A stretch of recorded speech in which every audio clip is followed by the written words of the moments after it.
قرآن مجید کی آیات ہیں، انبیاء کرام کی دعائیں ہیں، اذکار ہیں، یا اللہ کے اسماء گرامی ہیں۔ تو یہ چیز ذہن میں رکھتے ہوئے اب ذرا آپ اس ویڈیو کو دیکھیے۔ یہ ویڈیو بہت سارے لوگوں کی نظر سے گزر چکی ہوگی، جہاں اچانک حاضرین میں سے ایک شخص اٹھتا ہے جو بالکل اندازہ ہوتا ہے کہ وہ پلانٹڈ ہے، وہ چیختا ہے، چلاتا ہے، حق خطیب کے سامنے آ کر کھڑا ہو جاتا ہے، اور حق خطیب صاحب مائک جو ہے وہ اپنے چیلے جہاں زیب ہزاروی کے حوالے کر دیتے ہیں۔ جہاں زیب ہزاروی حق خطیب کا جوتا اٹھاتا ہے، اس شخص جس پر جن حاضر ہوا تھا ہے اس کے چہرے کے سامنے کرتا ہے، اور وہ شخص زمین پر گر جاتا ہے۔ یہ تمام تر تفصیلات پلانٹڈ ڈرامہ پاکستان کا بچہ بھی دیکھ کر اسے اوور ایکٹنگ والا ایک ڈرامہ قرار دے سکتا ہے، لیکن اس سارے ڈرامے کے اختتام پر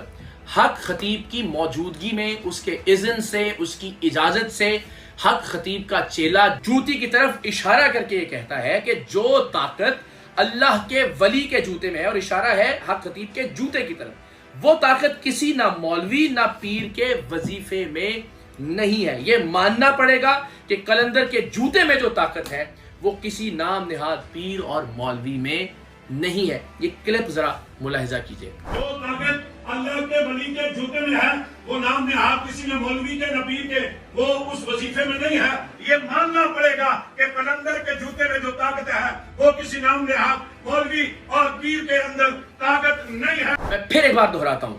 حق خطیب کی موجودگی میں وہ سر ہلا رہے ہیں باقاعدہ، اور ظاہر چیز سے روکا نہیں ہے۔ اور یہ سارا جو ڈرامہ ہوا کہ وہ شخص آئے گا، حق خطیب مائک پکڑائے گا، حق خطیب کی جوتی جہاں زیب ہزاروی اپنے ہاتھ میں تھامے گا، جن جو ہے وہ زمین بوس ہو جائے گا، اور پھر وہ جوتی کو ہوا میں لہراتے ہوئے کہے گا کہ یہ جو اللہ کا ولی ہے، حق خطیب کی جانب اشارہ کرتے ہوئے، اور اس کی جوتی کی جانب اشارہ کرتے ہوئے کہ جو طاقت اللہ کے ولی کے جوتے میں ہے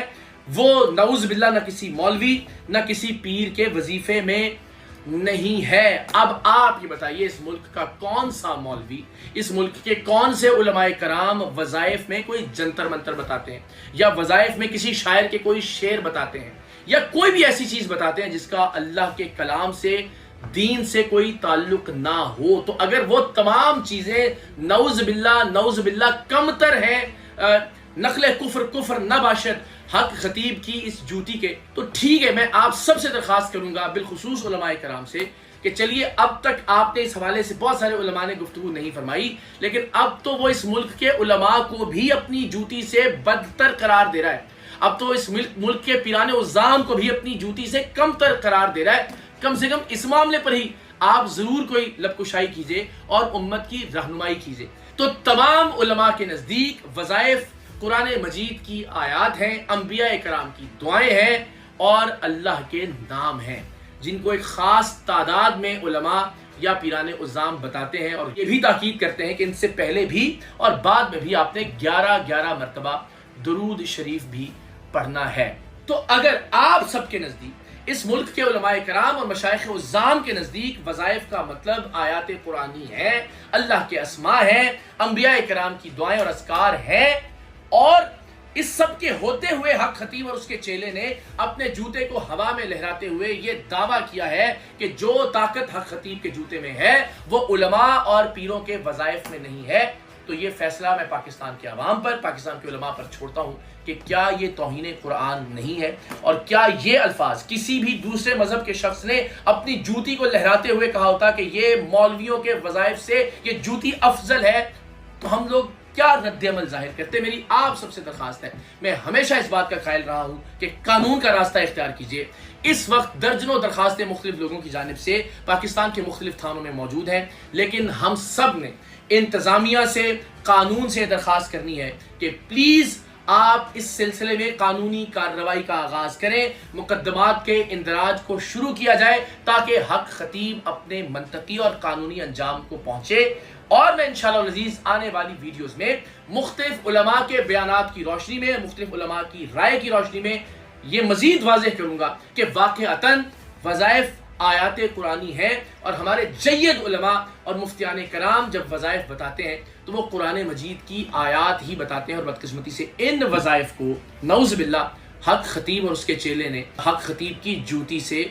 کم تر نعوذ باللہ قرار دیا ہے۔ تو ہم اپنے طور پر جو کر سکتے تھے ہم نے کر لیا، اب یہ مقدمہ ہم پاکستان کے عوام کی عدالت میں رکھتے ہیں اور عوام سے درخواست کرتے ہیں کہ قانون کا راستہ اختیار کرتے ہوئے ہم سب مل کر کوشش کریں کہ یہ فتنہ جس نے مذہب کا استعمال کیا، یہ فتنہ جس نے ختم نبوت کے عقیدے کا استعمال کرنے کی کوشش کی، جس نے صحابہ کرام سے لوگوں کی محبت اور عقیدت کو استعمال کرنے کی کوشش کی، آپ سب سے درخواست ہے کہ اس کا رد اسی طریقے سے کیا جائے کہ اس کو مذہب کے استعمال کی اجازت نہ دی جائے۔ انشاءاللہ العزیز اب بہت سارے فرنٹس پر قانونی کارروائی کا آغاز ہو چکا ہے، آپ بھی اس قافلے اور کارروائی میں شامل ہو جائیں گے۔ ملک بھر میں جو تنظیمیں ہیں، میری درخواست ہے جو قرآن کی حفاظت کے لیے کام کرتی ہیں، قرآن مجید کی حرمت کے لیے کام کرتی ہیں، میری آپ سب سے درخواست ہے کہ آپ بھی قانونی طور پر اپنا کردار ادا کیجئے۔ وکلاء بالخصوص ان سے میری یہ درخواست ہے کہ آپ متعلقہ عدالتی فورمز پر پٹیشنز فائل کیجئے،